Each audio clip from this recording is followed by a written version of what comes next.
9ാം class ജിയോഗ്രഫിയിലെ രണ്ടാമത്തെ chapter the signature of time എന്ന പാഠത്തിലെ ആദ്യ ഭാഗങ്ങൾ കഴിഞ്ഞ ക്ലാസ്സിൽ നാം വളരെ വിശദമായിട്ട് ചർച്ച ചെയ്ത് കഴിഞ്ഞു. എങ്ങനെയാണ് inner part of earth, crest, mantle, inner core and outer core വളരെ വിശദമായിട്ട് നാം ചർച്ച ചെയ്ത് കഴിഞ്ഞു. അതിനുശേഷം നമ്മൾ എന്താണ് പ്ലേറ്റ്സ്, ലിത്തോസ്ഫിയറിക് പ്ലേറ്റ്സ്, മാൻഡിലിൻ്റെ ഔട്ടർ ഭാഗവും അതുപോലെ ക്രസ്റ്റും കൂടെ കൂടിച്ചേർന്ന ഭാഗത്തു നിന്ന് രൂപപ്പെടുന്ന ലിത്തോസ്ഫിയറിക് പ്ലേറ്റ്സിനെ കുറിച്ചാണ് നമ്മൾ അവസാനമായി പറഞ്ഞു വെച്ചത്. ലിത്തോസ്ഫിയറിക് പ്ലേറ്റുകൾ എങ്ങനെയൊക്കെയാണ്, ആകെ എത്ര ലിത്തോസ്ഫിയറിക് പ്ലേറ്റുകളുണ്ട്, പ്രധാനപ്പെട്ട സൈസിനനുസരിച്ച് ബിഗ് സൈസ് വലുപ്പം കൂടിയത് മേജർ പ്ലേറ്റ്സ് എന്ന പേരിൽ അറിയപ്പെടുന്നു, വലുപ്പം കുറഞ്ഞത് മൈനർ പ്ലേറ്റ്സ് എന്ന പേരിൽ അറിയപ്പെടുന്നു. ഇതെല്ലാം വളരെ വിശദമായിട്ട് നാം കഴിഞ്ഞ ക്ലാസ്സിൽ ഡിസ്കസ് ചെയ്ത് കഴിഞ്ഞു. ഏതൊക്കെയാണ് മേജർ പ്ലേറ്റുകൾ, ഏതൊക്കെയാണ് മൈനർ പ്ലേറ്റുകൾ, എവിടെയൊക്കെയാണ് വോൾക്കാനോ ഉണ്ടാകുന്നത്, എവിടെയാണ് എർത്ത്ക്വേക്കുകൾ ഉണ്ടാകുന്നത്, ഇങ്ങനെയുള്ള മാപ്പുകളുടെ പഠനവും എല്ലാം വളരെ വിശദമായിട്ട് നാം കഴിഞ്ഞ ക്ലാസ്സിൽ ചർച്ച ചെയ്ത് കഴിഞ്ഞു. ഇനി നമുക്ക് ഇന്ന് പഠിക്കാനുള്ളത് പ്ലേറ്റ്സ് മൂവ്. അതിനൊരു തുടക്കവും നമ്മൾ അവസാനം അങ്ങനെയാണ് നിർത്തിയത് കഴിഞ്ഞ ക്ലാസ്. പ്ലേറ്റ്സ് മൂവ് എന്നുള്ള ആ ഭാഗത്ത് കുറച്ച് കാര്യങ്ങൾ പറഞ്ഞിട്ട് നമ്മൾ നിർത്തിയതാണ്. അസ്തനോസ്ഫിയറിൻ്റെ മുകളിലാണ് പ്ലേറ്റുകൾ സ്ഥിതി ചെയ്യുന്നത്. അസ്തനോസ്ഫിയറിൻ്റെ മുകളിലാണ് പ്ലേറ്റുകൾ സ്ഥിതി ചെയ്യുന്നത്. അപ്പോൾ ഭൂമിക്കടിയിൽ നടക്കുന്ന പ്രവർത്തനങ്ങളുടെ ഫലമായി മുകളിലുള്ള പ്ലേറ്റുകൾ, ലിത്തോസ്ഫിയറിക് പ്ലേറ്റുകൾക്ക് ചെറുതായിട്ട് മൂവിങ് ആണ്, ചെറുതായിട്ട് ചലനങ്ങളുണ്ട് എന്ന് നമുക്ക് പറയാം. അപ്പോൾ ലിത്തോസ്ഫിയറിക് പ്ലേറ്റുകൾ എവിടെയാണ് സ്ഥിതി ചെയ്യുന്നത്? എവിടെയാണ് സ്ഥിതി ചെയ്യുന്നത്? അസ്തനോസ്ഫിയറിലാണ് സ്ഥിതി ചെയ്യുന്നത്. അസ്തനോസ്ഫിയറിൻ്റെ താഴ്ഭാഗം ശക്തമായ ടെമ്പറേച്ചർ കാരണം മാഗ്മ എന്ന് പറയുന്ന ഒരു സൊല്യൂഷൻ മുകളിലേക്ക് ഉയർന്നു വരുന്നു. ഇതുവഴി നമ്മുടെ അസ്തനോസ്ഫിയറിലുള്ള ലിത്തോസ്ഫിയറിക് പ്ലേറ്റുകൾക്ക് മൂവ്മെൻറ്റ് സംഭവിക്കുന്നു. 580 million years ago, 580 millions years ago speed of ഈ ഭൂമിയുടെ എർത്തിൻ്റെ പ്ലേറ്റുകളുടെ മൂവ്മെൻറ്റിൻ്റെ സ്പീഡ് കണക്കാക്കുന്നത് 30 പെർ ഇയർ ആയിരുന്നു. 30 സെൻറ്റിമീറ്റർ പെർ ഇയർ, 30 സെൻറ്റിമീറ്റർ ആയിരുന്നു ഒരു വർഷത്തിലുള്ള നമ്മുടെ പ്ലേറ്റുകളുടെ മൂവ്മെൻറ്റിൻ്റെ സ്പീഡ്. എന്നാൽ ഇപ്പോൾ 2 സെൻറ്റിമീറ്റർ ടു 12 സെൻറ്റിമീറ്റർ വരെയൊക്കെയാണ് ഇപ്പോഴത്തെ അതിൻ്റെ സ്പീഡ് എന്ന് നാം പറഞ്ഞു വെച്ചു. ഇനി നമുക്ക് നമ്മുടെ ഇത്രയും കാര്യങ്ങൾ നമ്മൾ കഴിഞ്ഞ ക്ലാസ്സിൽ ചർച്ച ചെയ്തു വെച്ചതാണ്. ആദ്യമായിട്ട് നമുക്ക് കോണ്ടിനെൻ്റൽ ഡ്രിഫ്റ്റ് തിയറി എന്നുള്ളൊരു തിയറിയിലേക്കാണ് നാം ആദ്യമായി പ്രവേശിക്കുന്നത്. അഥവാ എങ്ങനെയാണ് ഈ ഭൂമി ഒരുപാട് ലിത്തോസ്ഫിയറിക് പ്ലേറ്റുകളാണ് എന്ന്, ക്രസ്റ്റിൽ ഒരുപാട് ലിത്തോസ്ഫിയറിക് പ്ലേറ്റുകൾ ഉണ്ട് എന്ന് നാം എങ്ങനെ കണ്ടെത്തി? ജർമ്മൻ സയൻറ്റിസ്റ്റായ ആൽഫ്രഡ് വാഗ്നർ എന്ന് പറയുന്ന സയൻറ്റിസ്റ്റാണ് ഇങ്ങനെ ഒരു ആശയം നമ്മോട് മുന്നോട്ട് വെച്ചത്. നമുക്ക് നോക്കാം. ഹിമാലയം വളരുന്നു. യുറേഷ്യൻ ഫലകം ഇന്ത്യൻ ഫലകവുമായി കൂടിച്ചേർന്നിട്ടാണ് നമ്മുടെ ഹിമാലയം രൂപപ്പെട്ടിട്ടുള്ളത്. ആദ്യകാലത്ത് ലോകം ഒന്നിച്ചൊരു സീ ആയിരുന്നു. പന്തലാസ എന്നാണ് അതിൻ്റെ പേര്. ലാൻഡ് ഏരിയകൾ പാൻജിയ എന്ന പേരിലും അറിയപ്പെട്ടു. 250 മില്യൺ ഇയേഴ്സ് എഗോ, 250 മില്യൺ വർഷങ്ങൾക്ക് മുമ്പ് പന്തലാസയിൽ നിന്ന് പാൻജിയ എന്ന് പറയുന്ന ലാൻഡ് ഏരിയകൾ പിൻവലിഞ്ഞു വന്നതാണ്. അതിന് തെളിവായിട്ട് കാര്യമായി ഫോസിലുകളാണ് ഉള്ളത്. അതുപോലെ നമുക്ക് മാപ്പുകൾ നോക്കിയാൽ മനസ്സിലാകും, കൂട്ടിച്ചേർക്കാൻ പറ്റും. ഇപ്പോൾ ആഫ്രിക്കയും സൗത്ത് അമേരിക്കയുടെ മാപ്പ് നോക്കൂ, ശരിക്കൊന്ന് കൂട്ടിച്ചേർക്കാൻ പറ്റും. ഏകദേശം എല്ലാ ലാൻഡ് ഏരിയകളും ഒരുമിച്ച് നിർത്താൻ പറ്റുന്ന രൂപത്തിലാണുള്ളത്. മാപ്പിൽ നിന്ന് നമുക്കത് മനസ്സിലാക്കാൻ സാധിക്കുന്നു. കോണ്ടിനെൻ്റൽ ഡ്രിഫ്റ്റ് തിയറി പ്രകാരം പ്രധാനപ്പെട്ട 7 മേജർ പ്ലേറ്റുകളും കുറേ മൈനർ പ്ലേറ്റുകളുമാണ് ഇവിടെയുള്ളത്. അസ്തനോസ്ഫിയറിലാണ് ഈ പ്ലേറ്റുകളെല്ലാം നിലകൊള്ളുന്നത്. അസ്തനോസ്ഫിയറിൽ നിന്ന് ഇവ തെന്നിമാറി അങ്ങോട്ടും ഇങ്ങോട്ടും അകലുകയും ചെയ്യുന്നുണ്ട്. ഈ കോണ്ടിനെൻ്റൽ ഡ്രിഫ്റ്റ് തിയറി പ്രകാരം പുതുതായിട്ട് ലാൻഡ് ഏരിയകളും സീ ഏരിയകളും ഉണ്ടാകുന്നു. ഭൂമിക്കടിയിലുള്ള മാൻഡിലിൽ നിന്ന് വരുന്ന മാഗ്മ കൺവെക്ഷൻ കാരണം മുകളിലേക്ക് വന്ന് പുതിയ ഭൂരൂപങ്ങൾ ഉണ്ടാകുന്നു. ഇങ്ങനെയാണ് ഭൂമിയിലെ എർത്ത് ക്വയക്കുകളും അതുപോലെ സുനാമികളുമെല്ലാം രൂപപ്പെടുന്നത്. ഇനി നമുക്ക് ഭൂമിയിലെ പുതിയ ഒരുപാട് മാറ്റങ്ങൾ ഉണ്ടാകാനും ഈ പ്ലേറ്റുകളുടെ മൂവ്മെൻറ്റ് സഹായകമായിട്ടുണ്ട്. ലോകത്തിൻ്റെ വിവിധ ഭാഗങ്ങളിൽ വ്യത്യസ്ത ലാൻഡ് ഏരിയകളും സീകളും രൂപപ്പെടുന്നത് ശ്രദ്ധിക്കാം. ഈ മാപ്പിൽ ആഫ്രിക്കയുടെ ഭാഗത്ത് ഒരു വിള്ളൽ സംഭവിക്കുന്നു. അങ്ങനെ ആഫ്രിക്കയോട് ചേർന്ന് കിടക്കുന്ന മഡഗാസ്കർ, ആ മാപ്പിൽ ശ്രദ്ധിച്ചാൽ അറിയും, ആഫ്രിക്കക്ക് പുറമേയാണ് ഒരു മഡഗാസ്കർ അവിടെ ആഫ്രിക്കയുടെ സൈഡിലായിട്ട് നമുക്ക് കാണാം. ഇപ്പോൾ കാണുന്നത് പോലെ നമുക്ക് ആഫ്രിക്കയോട് ശരിക്കും കൂട്ടി യോജിപ്പിക്കാൻ പറ്റുന്ന രൂപത്തിലാണ് ആ മഡഗാസ്കർ ഉള്ളത്. അപ്പോൾ അതുപോലെ ആഫ്രിക്കൻ ഭൂഖണ്ഡം ഇനിയും പിളരും എന്നാണ് കോണ്ടിനെൻ്റൽ ഡ്രിഫ്റ്റ് തിയറി പ്രകാരം പറയുന്നത്. അതുപോലെ ലാൻഡ് ഏരിയയായ ആഫ്രിക്കയും അറേബ്യയും തമ്മിലുള്ള അകൽച്ചയാണ് പുതിയൊരു കടൽ അവിടെ രൂപപ്പെടാനുള്ള കാരണം. റെഡ് സീ, ചെങ്കടൽ എന്ന പേരിൽ ആ കടൽ അറിയപ്പെടുന്നു. ആദ്യം ഒരു വിടവ് മാത്രമാണ് ഉണ്ടായിരുന്നത്. പിന്നീട് ആ വിടവ് വലുതായി അവിടെ ഒരു കടൽ രൂപപ്പെട്ടു വന്നു. ഇങ്ങനെ കോണ്ടിനെൻ്റൽ ഡ്രിഫ്റ്റ് തിയറി പ്രകാരം ഭാവിയിൽ അറ്റ്ലാന്റിക് ഓഷ്യൻ ആയിരിക്കും ലോകത്തിലെ തന്നെ ഏറ്റവും വലിയ ഓഷ്യൻ. പസഫിക് ഓഷ്യന് ചെറുതാവുകയും അറ്റ്ലാന്റിക് ഓഷ്യൻ വലുതാവുകയും ചെയ്യുമെന്നാണ് അവരുടെ കണക്കുകൾ. എന്ന് പറഞ്ഞാൽ സൗത്ത് അമേരിക്കയും നോർത്ത് അമേരിക്കയും പസഫിക്കിൻ്റെ ഭാഗത്തേക്ക് കൂടുതൽ ചേർന്ന് നിൽക്കുകയും അറ്റ്ലാന്റിക് വിശാലമാവുകയും ചെയ്യും. ഇനി നമുക്ക് ഭൂമിയിൽ നടക്കുന്ന ഏതൊക്കെ ഈ പ്ലേറ്റുകളുടെ മൂവ്മെൻറ്റ് എങ്ങനെയെന്ന് ശ്രദ്ധിക്കും. കോണ്ടിനെൻ്റൽ ഡ്രിഫ്റ്റ് തിയറി എന്ന് പറഞ്ഞാൽ ആൽഫ്രഡ് വാഗ്നർ എന്ന് പറഞ്ഞ ജർമ്മൻ സയൻറ്റിസ്റ്റ് കണ്ടെത്തിയതാണ്. അതടിസ്ഥാനത്തിലാണ്, അതിൻ്റെ വിശദാംശങ്ങളാണ് നാം ഇതുവരെ പറഞ്ഞത്. കോണ്ടിനെൻ്റൽ ഡ്രിഫ്റ്റ് തിയറിയുടെ ഭാഗമായിട്ടാണ് ഭൂമിയിൽ ലിത്തോസ്ഫിയറിക് പ്ലേറ്റുകൾ ഉണ്ട് എന്നും ലിത്തോസ്ഫിയറിക് പ്ലേറ്റുകൾ മൂവ് ചെയ്യുന്നുണ്ട് എന്നുള്ളതും സ്ഥാപിച്ചത്. അങ്ങനെ ലിത്തോസ്ഫിയറിക് പ്ലേറ്റുകൾ മേജർ 7 എണ്ണമുണ്ട്, ഒരുപാട് മൈനർ പ്ലേറ്റുകളുമുണ്ട്. മനസ്സിലായല്ലോ? ഇത്രയും കാര്യങ്ങളാണ് നാം ഇതുവരെ പറഞ്ഞു വെച്ചത്. ഇനി എങ്ങനെയാണ് ലിത്തോസ്ഫിയറിക് പ്ലേറ്റുകളുടെ എഡ്ജുകൾ എങ്ങനെയാണ്, അതിൻ്റെ മാർജിനുകൾ എങ്ങനെയാണ് എന്ന് നമുക്ക് പരിശോധിക്കാം. 3 തരം മാർജിനുകളാണ്: divergent margin, convergent margin, transform margin അല്ലെങ്കിൽ ഷിയർ മാർജിൻ. ഇങ്ങനെ 3 രൂപത്തിലാണ് ലിത്തോസ്ഫിയറിക് പ്ലേറ്റുകൾ ഉള്ളത്. ചിത്രത്തിൽ കാണുന്ന പോലെ ആദ്യത്തെ ചിത്രം പരിശോധിക്കുക. ഒന്നാമത്തെ ചിത്രത്തിൽ നാം അവതരിപ്പിക്കുന്നത് എന്താണ് ഡൈവേർജൻറ്റ് മാർജിൻ എന്നാണ്. എന്താണ് ഡൈവേർജൻറ്റ് മാർജിൻ എന്നാണ് ആ ചിത്രത്തിൽ കാണുന്നത്. അസ്തനോസ്ഫിയറിൻ്റെ മുകളിൽ 2 പ്ലേറ്റുകൾ ഇരിക്കുന്നുണ്ട്. 2 പ്ലേറ്റുകളിലെയും ആരോ മാർക്ക് കൃത്യമായിട്ട് ശ്രദ്ധിക്കുക. ആരോ മാർക്ക് ശ്രദ്ധിച്ചു കഴിഞ്ഞാൽ നമുക്ക് മനസ്സിലാകും plates move away from each other. 2 പ്ലേറ്റുകളും തമ്മിൽ അകന്നു പോകുന്നു. 2 പ്ലേറ്റുകളും തമ്മിൽ അകന്നു പോകുന്നു. ഇതാണ് ഡൈവേർജൻറ്റ് മാർജിൻ. ഇതാണ് ഡൈവേർജൻറ്റ് മാർജിൻ. മനസ്സിലായല്ലോ? ഇനി നമുക്ക് രണ്ടാമത്തെ മാർജിനായ കൺവേർജൻറ്റ് മാർജിനെ കുറിച്ച് പരിശോധിക്കാം. ചിത്രത്തിൽ കാണുന്ന പോലെ അസ്തനോസ്ഫിയറിൻ്റെ മുകളിൽ 2 പ്ലേറ്റുകളുണ്ട്. 2 പ്ലേറ്റുകളുടെയും ആരോ മാർക്ക് ശ്രദ്ധിച്ചാൽ അതിൻ്റെ മൂവ്മെൻറ്റ് എങ്ങനെയാണെന്ന് നമുക്ക് മനസ്സിലാക്കാം. Plates move towards each other. പരസ്പരം ഒരേ ദിശയിലേക്കാണ് 2 പ്ലേറ്റുകളും മൂവ് ചെയ്തുകൊണ്ടിരിക്കുന്നത്. ഒരു പ്ലേറ്റ് താഴേക്ക് പോകുന്നതും കാണാം. അതിൻ്റെ വിശദാംശങ്ങൾ നമ്മൾ വിശദീകരിക്കുന്ന ഭാഗത്ത് പറയാം.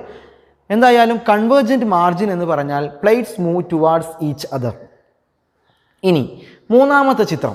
മൂന്നാമത്തെ ചിത്രമാണ്, രണ്ട് പ്ലേറ്റുകളുണ്ട്. പ്ലേറ്റുകൾ പരസ്പരം അങ്ങോട്ടും ഇങ്ങോട്ടും ഉരസിപ്പോകുന്നു. Plates slide past each other. Plates slide past each other.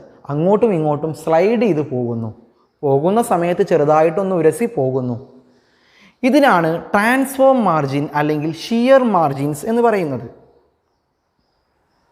ഇപ്പം നമ്മൾ 3 മാർജിനുകളെ കുറിച്ച് വളരെ വിശദമായിട്ട് ഇനി നമ്മൾ പ്രതിപാദിക്കുകയാണ് ഇന്നത്തെ ക്ലാസ്സിൽ.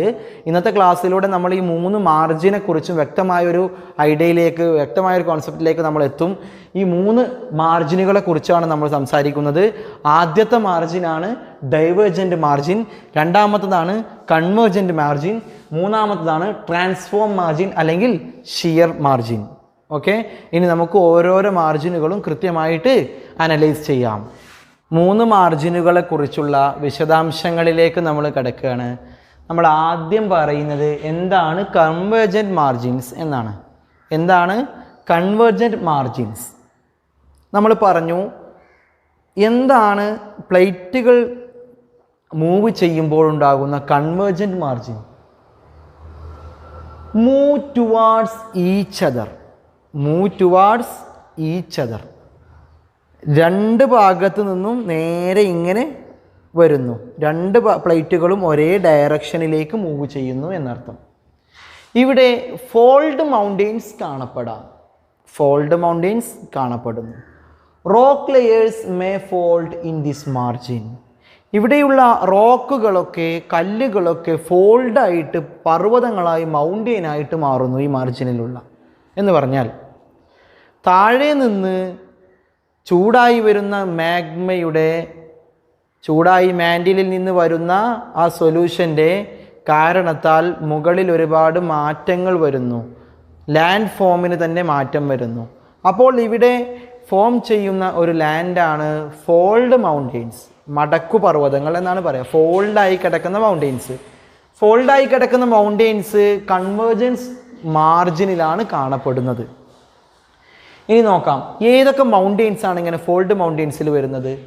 ഹിമാലയ, ആൽപ്സ്, ആൻഡീസ്, അറ്റ്ലസ്, ഇതെല്ലാം ഫോൾഡ് മൗണ്ടെയ്ൻസിനുള്ള എക്സാമ്പിളുകളാണ്. ഇന്ത്യൻ പ്ലേറ്റും യുറേഷ്യൻ പ്ലേറ്റും തമ്മിൽ കൂട്ടിമുട്ടിയപ്പോഴാണ് നമ്മുടെ ഹിമാലയൻ മൗണ്ടെയ്ൻ രൂപപ്പെട്ടത്. ഏതൊക്കെ പ്ലേറ്റുകളാണ് കൂട്ടിമുട്ടിയത്? കൺവേർജൻ്റ് മാർജിനുകളാണ്. ഏതൊക്കെ? ഇന്ത്യൻ പ്ലേറ്റും യുറേഷ്യൻ പ്ലേറ്റും തമ്മിൽ കൂട്ടിമുട്ടി അവിടെ രൂപപ്പെട്ട ഫോൾഡ് മൗണ്ടെയ്നാണ് ഏത്? Himalayan mountain. മനസ്സിലായല്ലോ? ഇവിടെ നാം ശ്രദ്ധിക്കേണ്ടത് the denser plate submerge under lighter plate. രണ്ട് പ്ലേറ്റുകളും ഒരേപോലെ ഡെൻസിറ്റി ആവില്ലല്ലോ. രണ്ട് പ്ലേറ്റിലും ഡെൻസിറ്റിയിൽ വ്യത്യാസമുണ്ടെങ്കിൽ, ഡെൻസിറ്റി രണ്ടിൻ്റെയും വ്യത്യാസമുണ്ടെങ്കിൽ, ഡെൻസിറ്റി കൂടിയ പ്ലേറ്റ് ഡെൻസിറ്റി കുറഞ്ഞ പ്ലേറ്റിൻ്റെ താഴ്ഭാഗത്തേക്ക് പോകുന്നു.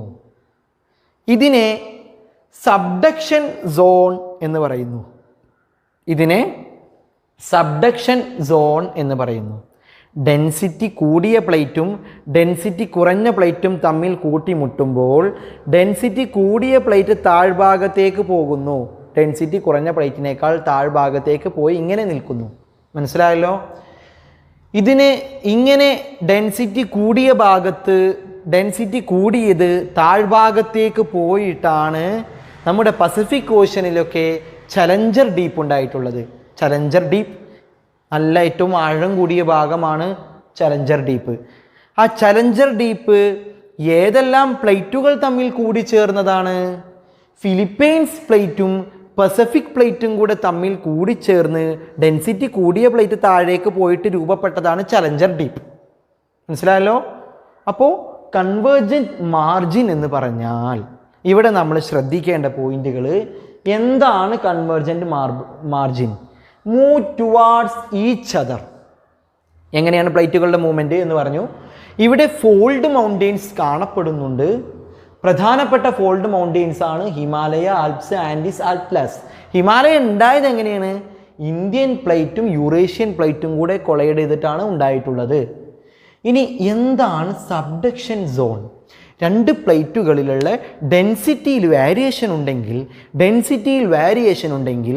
ഡെൻസിറ്റി കൂടിയ പ്ലേറ്റ് ഡെൻസിറ്റി കുറഞ്ഞ പ്ലേറ്റിന് താഴേക്ക് പോകുന്നു. ഡെൻസിറ്റി കൂടിയ പ്ലേറ്റ് ഡെൻസിറ്റി കുറഞ്ഞ പ്ലേറ്റിന് താഴേക്ക് പോകുന്നു.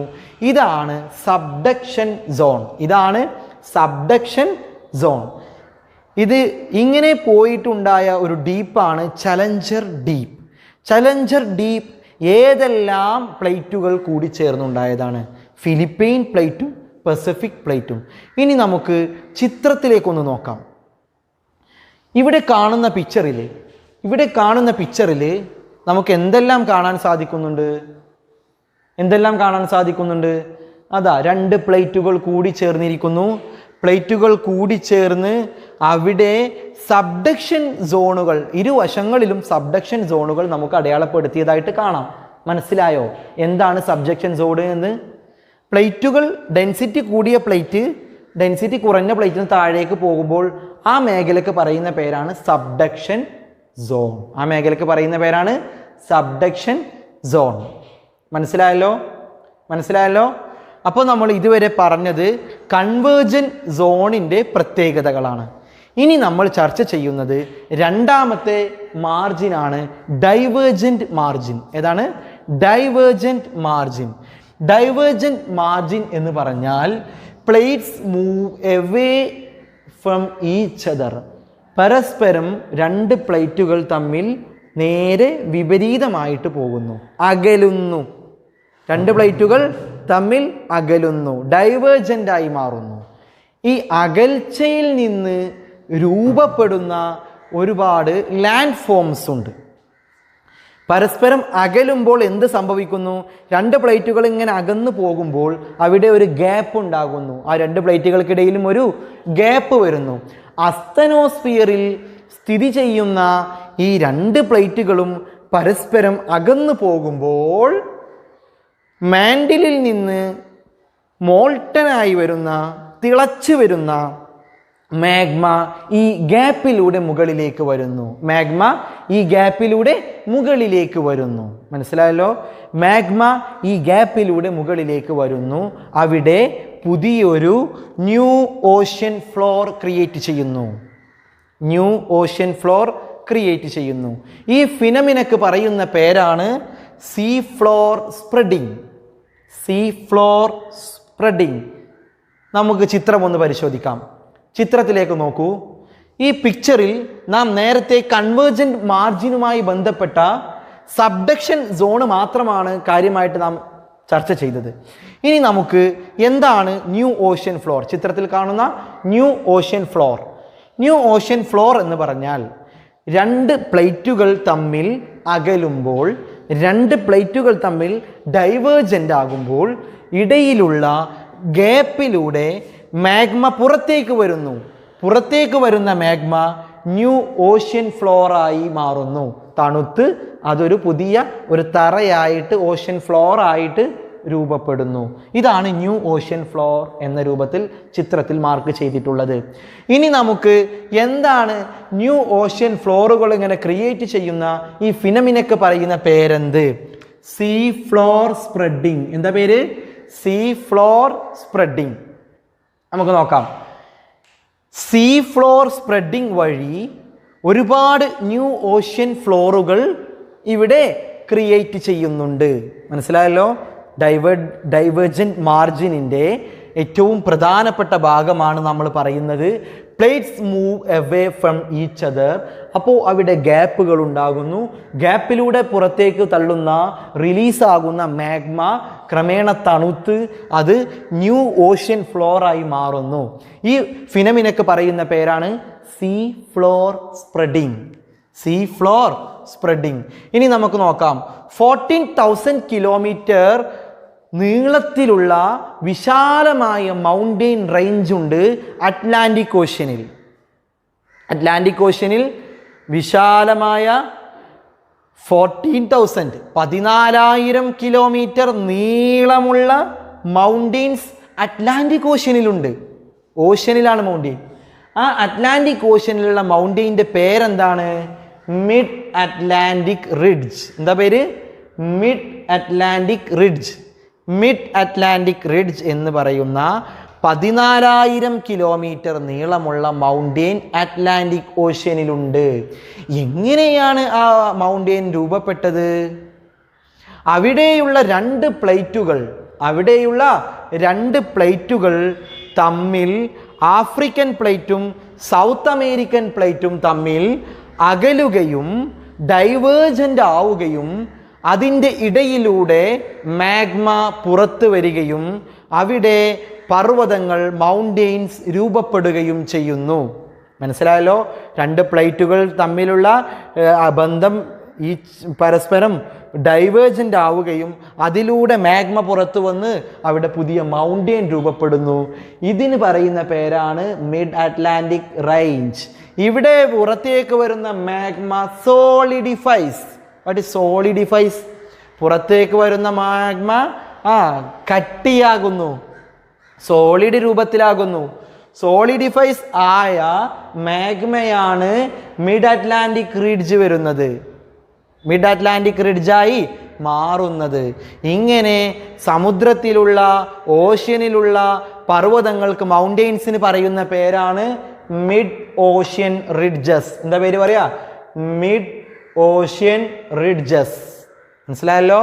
അപ്പോൾ സമുദ്രത്തിൻ്റെ, ഓഷ്യനിൻ്റെ അന്തർഭാഗത്ത് സ്ഥിതി ചെയ്യുന്ന മൗണ്ടെയിൻസിന് പറയുന്ന പേരാണ്, മാഗ്മ പുറത്തേക്ക് റിലീസായി വന്ന മാഗ്മ സോളിഡിഫൈ ആയതിനു ശേഷം രൂപപ്പെടുന്ന മൗണ്ടെയിൻസിന് പറയുന്ന പേരാണ് mid ocean ridges. Mid ocean ridges. അറ്റ്ലാന്റിക്കിലുള്ള പർവ്വതത്തിൻ്റെ പേരെന്താ? മൗണ്ടെയിൻ്റെ പേരെന്താണ്? Mid Atlantic ridge. മനസ്സിലായല്ലോ? മിഡ് അറ്റ്ലാന്റിക് റിഡ്ജ് പോലെയുള്ള ഓഷ്യനിലുള്ള മൗണ്ടെയിൻ നിരകൾക്ക് പറയുന്ന പേരാണ് മിഡ് ഓഷ്യൻ റിഡ്ജസ്. മനസ്സിലായല്ലോ? അപ്പോൾ നമ്മൾ പറഞ്ഞത് plates move away each other. ഇതാണ് ഡൈവേർജൻ്റ്. ഇതിൻ്റെ ഇടയിലൂടെ മാഗ്മ പുറത്തേക്ക് വരുന്നു, അങ്ങനെ സോളിഡിഫൈസ്. ഇത് കട്ടിയായി മാറുന്നു, ഇത് മൗണ്ടെയിൻസ് ആയിട്ടൊക്കെ രൂപപ്പെടുന്നു. ഇതാണ് എവിടെയുള്ളത്? അറ്റ്ലാന്റിക്കിലുള്ള മിഡ് അറ്റ്ലാന്റിക് റിഡ്ജ്. അതുപോലെ ഓഷ്യനിലൊക്കെ കാണപ്പെടുന്ന ഇത്തരം പർവ്വതങ്ങൾക്ക്, മൗണ്ടെയിൻസിന് പറയുന്ന പേരാണ് മിഡ് ഓഷ്യൻ റിഡ്ജസ്. മനസ്സിലായല്ലോ? ഇനി എന്താണ് മൂന്നാമത്തെ മാർജിൻ? Transform margin. എന്താ പേര്? Transform margin. എന്താണ് ട്രാൻസ്ഫോം മാർജിൻ? നമുക്ക് നോക്കാം. Plates slide pass each other. പ്ലേറ്റുകൾ അങ്ങോട്ടും ഇങ്ങോട്ടും ഉരസിപ്പോകുന്നു. പ്ലേറ്റുകൾ അങ്ങോട്ടും ഇങ്ങോട്ടും ഉരസിപ്പോകുന്നു. ഇപ്പോൾ നമ്മൾ രണ്ടുപേരും അങ്ങോട്ടും ഇങ്ങോട്ടും കൂട്ടിമുട്ടാണ്. കൂട്ടിമുട്ടുമ്പോൾ കൊള്ളൈഡ് ഈച്ച് അതർ ആണെങ്കിൽ, പരസ്പരം അങ്ങോട്ടും ഇങ്ങോട്ടും കൂട്ടിമുട്ടുമ്പോൾ ഒന്ന് അങ്ങോട്ടും ഇങ്ങോട്ടും പിന്നിലേക്ക് അല്പം പോകുന്നു. എന്നാൽ സ്ലൈഡ് ചെയ്ത് പോവുകയാണെങ്കിലോ, ഇങ്ങോട്ടൊരാൾ പോയി പെട്ടെന്ന് അതിൻ്റെ സൈഡിൽ കൂടെ ഇങ്ങോട്ടും പോയി, രണ്ടാളൊന്ന് ചെറുതായിട്ടൊന്ന് സൈഡൊന്ന് കൂട്ടിമുട്ടി. അപ്പോൾ എന്ത് സംഭവിക്കും? സൈഡൊന്നും ഇങ്ങനെ കൂട്ടിമുട്ടിയാൽ എന്ത് സംഭവിക്കും? സൈഡ് കൂട്ടിമുട്ടിയാൽ ചെറിയ സ്ക്രാച്ചുകൾ രണ്ടുപേർക്കും സംഭവിക്കും. ശരിയല്ലേ? ചെറിയ സ്ക്രാച്ചുകളൊക്കെ രണ്ടുപേർക്കും സംഭവിക്കും. ഇതാണ് ഇവിടെ നടക്കുന്നത്. Plates slide past each other. അങ്ങോട്ടും ഇങ്ങോട്ടും പ്ലേറ്റുകൾ എന്ത് ചെയ്യുന്നു? സ്ലൈഡ് പാസ്റ്റ്, ഉരസിപ്പോകുന്നു. ഇവിടെ ഫോൾട്ട് സോണുകളാണ്. ഇവിടെ ഫോൾട്ട് സോണുകളാണ്. പൊതുവെ ദുർബലമായ മാർജിനുകളാണ് സൈഡുകളിലുള്ളത്. അരികുകൾ പൊതുവെ ദുർബലമാണ്. അതുകൊണ്ട് തന്നെ നോ ലാൻഡ് ഫോംസ് ക്രിയേഷൻ. ഇവിടെ പുതിയതായിട്ട് ലാൻഡ് ഫോമുകൾ ഒന്നും തന്നെ ട്രാൻസ്ഫോം മാർജിൻ അല്ലെങ്കിൽ ഷിയർ മാർജിനിൽ ഉണ്ടാകുന്നില്ല. ഷിയർ മാർജിൻ എന്നും പേരുണ്ട്, ട്രാൻസ്ഫോം മാർജിൻ എന്നും പേരുണ്ട്. ഇത് ഫോൾട്ട് സോണുകളാണ്. ഇതിൻ്റെ മാർജിനുകളൊക്കെ ഫോൾട്ടായിട്ട് കിടക്കുന്നതാണ്, പൊതുവെ ബലഹീനമാണ്. അതുകൊണ്ട് തന്നെ പുതിയ ലാൻഡ് ഫോമുകളൊന്നും രൂപപ്പെടുന്നില്ല. അതുപോലെ എർത്ത് ക്വാക്സിനും വോൾക്കാനോസിനും അതുപോലെ ഫോൾട്ട്സിനൊക്കെ ധാരാളം ചാൻസുകളുള്ളതാണ് ട്രാൻസ്ഫോം മാർജിൻസിൽ. ഇവിടെയാണ് ഭൂമികുലുക്കങ്ങളും ഇവിടെയാണ് അഗ്നിപർവ്വതങ്ങളൊക്കെ സാധാരണയായിട്ട് കാണപ്പെടുന്ന ഒരു മേഖല. മനസ്സിലായല്ലോ? ഇനി നമുക്ക് ഇത്രയും കാര്യങ്ങൾ നമ്മൾ സംസാരിച്ചപ്പോൾ, ചർച്ച ചെയ്തപ്പോൾ, ചില ഭാഗങ്ങൾ ഭൂമിയിലെ എർത്തിൻ്റെ ക്രസ്റ്റിൽ കാണപ്പെടുന്ന ചില ഭാഗങ്ങൾ മുകളിലേക്ക് പൊങ്ങി നിൽക്കുന്നു, ചില ഭാഗങ്ങൾ താഴ്ന്നു കിടക്കുന്നു. അതായത് ഭൂമിയിലുള്ള പ്ലേറ്റുകളുടെ ലിത്തോസ്ഫിയറിക് പ്ലേറ്റുകളൊക്കെ അങ്ങോട്ടും ഇങ്ങോട്ടും മൂവ് ചെയ്യുന്നുണ്ട്. ഇങ്ങനത്തെ കാര്യങ്ങളൊക്കെ നമ്മൾ ചർച്ച ചെയ്ത് കഴിഞ്ഞു. ഇപ്പോൾ ഇവിടെ ഇനി ബാക്കി വരുന്നത് എർത്തിൻ്റെ ക്രസ്റ്റിൽ പുറത്ത് തന്നെ നമ്മൾ എന്ത് ചെയ്യുന്നുണ്ട്, ചില ഭാഗങ്ങൾ ഇങ്ങനെ റൈസ്ഡ് അപ്പ് മുകളിലേക്ക് ഉയർന്ന് കാണുന്നുണ്ട്, ചില ഭാഗങ്ങളൊക്കെ ലോവറിങ് താഴേക്ക് താഴ്ന്നും കാണുന്നുണ്ട്. മുകളിലേക്ക് ഉയർന്നു നിൽക്കുന്ന ഭാഗങ്ങളെ അപ്ലിഫ്റ്റ്മെന്റ് എന്ന് വിളിക്കുന്നു. ഉയർന്നു നിൽക്കുന്ന റീജിയനുകൾ എന്ത് വിളിക്കുന്നു? അപ്ലിഫ്റ്റ്മെന്റ് എന്ന് വിളിക്കുന്നു. താഴ്ന്നു നിൽക്കുന്ന ഭാഗങ്ങളെ ലോവറിംഗ് പാർട്ടുകൾ എന്ത് വിളിക്കുന്നു? സബ്സിഡൻസ് എന്ന് വിളിക്കുന്നു. താഴ്ന്നു കിടക്കുന്ന ഭാഗങ്ങളെ സബ്സിഡൻസ് എന്ന് വിളിക്കുന്നു. അപ്പോൾ some regions of earth's crust are raised and lowered. Raised ആയ ഭാഗങ്ങളൊക്കെ റീജിയനുകളൊക്കെ നാം അപ്ലിഫ്റ്റ്മെന്റ് എന്ന് വിളിക്കുന്നു. ലോവേർഡ് ആയ റീജിയനുകളൊക്കെ നാം സബ്സിഡൻസ് എന്ന് വിളിക്കുന്നു. മനസ്സിലായോ? എർത്തിൻ്റെ ചലനങ്ങൾ മൂവ്മെൻറ്റുകളൊക്കെ നടന്നുകൊണ്ടിരിക്കുമ്പോൾ എർത്തിൻ്റെ ക്രസ്റ്റിൽ ചില ഭാഗങ്ങൾ ഉയരം കൂടിയതും ചില ഭാഗങ്ങൾ താഴ്ന്നതുമാണ്. ഉയരം കൂടിയ ഭാഗങ്ങളെ അപ്ലിഫ്റ്റ്മെന്റ് എന്ന് വിളിക്കുന്നു. ഉയരം കുറഞ്ഞ ഭാഗങ്ങളെ സബ്സിഡൻസ് എന്ന് വിളിക്കുന്നു. മനസ്സിലായല്ലോ? ഇപ്പോൾ നമ്മൾ ഇന്നത്തെ ക്ലാസ്സിൽ പറഞ്ഞത് എന്താണ് കോണ്ടിനെൻ്റൽ ഡ്രിഫ്റ്റ് തിയറി. എന്താണ് കോണ്ടിനെൻ്റൽ ഡ്രിഫ്റ്റ്? പ്ലേറ്റുകൾ മൂവ് ചെയ്യുന്നുണ്ട്. 7 മേജർ പ്ലേറ്റുകളുണ്ട്, ലിത്തോസ്ഫിയറിക് പ്ലേറ്റുകളുണ്ട്, വേറെ കുറേ മൈനർ പ്ലേറ്റുകളുണ്ട്. ഭൂമിയിൽ പുതിയ ലാൻഡ് ഫോംസും പുതിയ ഓഷ്യനുകളൊക്കെ രൂപപ്പെട്ടു വരുന്നുണ്ട്. ഇനിയും രൂപം പ്രാപിക്കാനുണ്ട്. 250 മില്യൺ ഇയേഴ്സ് എഗോ ഇവിടെ ഭൂമിയിൽ പാൻജിയ ആൻഡ് പന്തലാസ, പാൻജിയ എന്ന് പറയുന്ന വിശാലമായ ലാൻഡ് ഏരിയയും പന്തലാസ എന്ന് പറയുന്ന അതിവിശാലമായ ഓഷ്യനുമാണ് ഇവിടെ ഉണ്ടായിരുന്നത്. അങ്ങനെ ഓഷ്യനിൽ നിന്ന് മെല്ലെ തെന്നി മാറിയിട്ടാണ്, ചെറിയ മൂവ്മെൻറ്റുകളൊക്കെ നടത്തിയിട്ടാണ് പാൻജിയ എന്ന് പറയുന്ന ലാൻഡ് ഏരിയ ഒരുമിച്ച് കൂടി വന്നത്. മനസ്സിലായല്ലോ? അതിങ്ങനെ ഈ ഓഷ്യനിൽ നിന്ന് ഇങ്ങനെ പിന്മാറി മെല്ലെ മെല്ലെ ഇങ്ങനെ വന്നതാണ്. അതിനുള്ള തെളിവ് എന്താണ്? കാര്യമായ ഫോസിലുകൾ പരിശോധിക്കുമ്പോൾ നമുക്ക് മനസ്സിലാകും ഇത് അങ്ങനെ തന്നെയായിരുന്നു. മറ്റൊരു തെളിവ് എന്താണ്? ഈ ഭൂപട മാപ്പുകൾ ഇങ്ങനെ ഒരുമിച്ച് കൂട്ടുമ്പോൾ ശരിക്കും അത് എങ്ങനെ മാറി തോന്നും? ഒരു മാപ്പായുള്ള പോലെ നമുക്ക് അനുഭവപ്പെടുന്നുണ്ട്. ഇപ്പോൾ ആഫ്രിക്കയും ആഫ്രിക്കൻ കോണ്ടിനെൻറ്റും അതുപോലെ സൗത്ത് അമേരിക്കയുടെ കോണ്ടിനെൻറ്റും കൂടി ഇങ്ങനെ നോക്കുന്നുണ്ടോ, ശരിക്കും ഇങ്ങനെ ഒരുമിച്ച് കൂടിയ പോലെ നമുക്ക് തോന്നും. ഒരുമിച്ച് കൂടിയത് ഇങ്ങനെ അകന്ന് നിൽക്കുന്നത് പോലെ നമുക്ക് ഫീൽ ചെയ്യുന്നുണ്ട്, ഇല്ലേ? അതുപോലെ ഇനിയും നമ്മുടെ ആഫ്രിക്കയിലൊക്കെ വിള്ളൽ വീഴുന്നുണ്ട് എന്നാണ് പറഞ്ഞത്. അതുപോലെ മഡഗാസ്കർ, നമുക്കറിയാം മഡഗാസ്കറിൻ്റെ മാപ്പും ആഫ്രിക്കയുടെ മാപ്പും കാണുമ്പോൾ മഡഗാസ്കറൊക്കെ ആഫ്രിക്കയിൽ നിന്ന് അങ്ങോട്ട് വേർപിരിഞ്ഞ് പോയ പോലെ തന്നെയാണ് നമുക്ക് ഫീൽ ചെയ്യുന്നത്. അതുപോലെ തന്നെ ഹിമാലയ മൗണ്ടെയിൻസ് ഇനിയും വളരും, ആഫ്രിക്ക ഇനിയും മാറും. ആഫ്രിക്കയും അറേബ്യയും തമ്മിലുള്ള ബന്ധം അല്പം വിള്ളൽ വീണപ്പോഴാണ് അതിനിടയിലൂടെ ഒരു സീ വന്നത്, റെഡ് സീ. കാലങ്ങൾക്ക് മുമ്പ് സംഭവിച്ചതാണ്. ഇതുപോലെ കോണ്ടിനെൻ്റൽ ഡ്രിഫ്റ്റ് തിയറിയുടെ ഭാഗമായിട്ട് നമുക്ക് ഒരുപാട് അനുമാനങ്ങൾ പ്രവചിക്കാനും സാധിക്കും. ഇതാണ് ആൽഫ്രഡ് വാഗ്നർ എന്ന് പറയുന്ന ജർമ്മൻ സയൻറ്റിസ്റ്റിൻ്റെ കണ്ടെത്തലുകൾ. അതുമായി ബന്ധപ്പെട്ട് 3 മാർജിൻസിനെ കുറിച്ചാണ് നാം ഇന്നത്തെ ക്ലാസ്സിൽ വിശദമായി പരിചയപ്പെട്ടത്. കൺവെർജൻറ്റ് മാർജിന്, ഡൈവേർജൻറ്റ് മാർജിന്, ട്രാൻസ്ഫോം മാർജിൻ അല്ലെങ്കിൽ ഷിയർ മാർജിൻ. ഒന്നുമില്ല, വളരെ പെട്ടെന്നൊന്നും കൂടെ ഓടിച്ചു പോവുകയാണ്. കൺവേർജൻറ്റ് മാർജിൻ എന്ന് പറഞ്ഞാൽ മൂവ് ടുവാർഡ്സ് ഈച്ച് അതർ. അവിടെയാണ് ഫോൾഡ് മൗണ്ടെയിൻസ് കാണപ്പെടുന്നത്. ഹിമാലയാണ് ഏറ്റവും വലിയ ഫോൾഡ് മൗണ്ടെയിൻസ്. ഇന്ത്യൻ പ്ലേറ്റും യൂറേഷ്യൻ പ്ലേറ്റും തമ്മിൽ കൂട്ടിമുട്ടിയിട്ടാണ് അതുണ്ടായിട്ടുള്ളത്. അതുപോലെ പിന്നെ അതിൽ ശ്രദ്ധിക്കാനുള്ളതാണ് സബ്ഡക്ഷൻ സോണ്. ഡെൻസിറ്റിയിലുള്ള വേരിയേഷൻ ഉണ്ടെങ്കിൽ ഡെൻസായ പ്ലേറ്റ് എന്ത് ചെയ്യുന്നു? താഴേക്ക് പോകുന്നു. ഡെൻസിറ്റി കുറഞ്ഞത് മുകളിൽ തന്നെ നിൽക്കുന്നു. ഇതാണ് സബ്ഡക്ഷൻ സോണ്. ഇതുമായി ബന്ധപ്പെട്ടിട്ടാണ് ഫിലിപ്പൈൻസ് മൈനർ പ്ലേറ്റും പസഫിക് പ്ലേറ്റും കൂടെ കൂടിച്ചേർന്നിട്ടാണ് ചലഞ്ചർ ഡീപ്പ് അവിടെ രൂപപ്പെട്ടിട്ടുള്ളത്. രണ്ടാമത്തതാണ് divergent margin. Plates move away from each other. അങ്ങോട്ടും ഇങ്ങോട്ടും മൂവ് അവേ ആകുന്നു. എന്നിട്ട് അതിനോട് ഉള്ളിലൂടെ ഗ്യാപ്പിലൂടെ മാഗ്മ പുറത്തേക്ക് വരുന്നു. മാഗ്മ സോളിഡിഫൈസ് ചെയ്തതിന് ശേഷം അവിടെ ന്യൂ ഓഷ്യൻ ഫ്ലോറുകൾ രൂപപ്പെടുന്നുണ്ട്. അതാണ് സീ ഫ്ലോർ സ്പ്രെഡിങ് എന്ന പേരിൽ അറിയപ്പെടുന്നത്. അറ്റ്ലാന്റിക്കിലൊക്കെ 14,000 കിലോമീറ്റർ നീളത്തിലുള്ള മൗണ്ടെയിനുകളുണ്ട്. അത് മിഡ് അറ്റ്ലാന്റിക് റിഡ്ജ് എന്ന പേരിൽ അറിയപ്പെടുന്നു. ഇവിടെ മാഗ്മ സോളിഡിഫൈസ് ആയിട്ടുണ്ടാകുന്ന ഓഷ്യനിലുണ്ടാകുന്ന മൗണ്ടെയിൻസിന് പറയുന്ന പേരാണ് മിഡ് ഓഷ്യൻ റിഡ്ജസ്. മൂന്നാമത്തതാണ് transform margins. Plates slide pass each other. അങ്ങോട്ടും ഇങ്ങോട്ടും പോകുമ്പോൾ ഉരസിപ്പോകുന്നു. ഇത് ഫോൾട്ട് സോണുകളാണ്. ഇവിടെ ഈ ഏരിയയിലാണ് കൂടുതലായിട്ട് എർത്ത് വോൾക്കാനോകളും ഒക്കെ കാണപ്പെടുന്നത്. ഇനി ഭൂമിയിലെ ചില ഭാഗങ്ങൾ ഉയരത്തിൽ ക്രസ്റ്റുകൾ കാണപ്പെടുന്നു, ചില ക്രസ്റ്റുകളുടെ ചില ഭാഗങ്ങൾ ലോവറായിട്ട് കാണപ്പെടുന്നു. ക്രസ്റ്റുകൾ ഉയരം കൂടിയ ഭാഗങ്ങൾ അപ്ലിസ്മെൻ്റ് എന്നും ഉയരം കുറഞ്ഞ ഭാഗങ്ങളെ സബ്സിഡൻസ് എന്നും നാം വിളിക്കുന്നു. ഇത്രയും കാര്യങ്ങളാണ് നമ്മൾ ഇന്നത്തെ ക്ലാസ്സിൽ ചർച്ച ചെയ്തത്. ബാക്കി ഇനി എർത്തിലുള്ള പുതിയ മൂവ്മെൻറ്റ്സുകളെ കുറിച്ചൊക്കെ അടുത്ത ക്ലാസ്സിൽ നമുക്ക് വളരെ വിശദമായിട്ട് ചർച്ച ചെയ്യാം.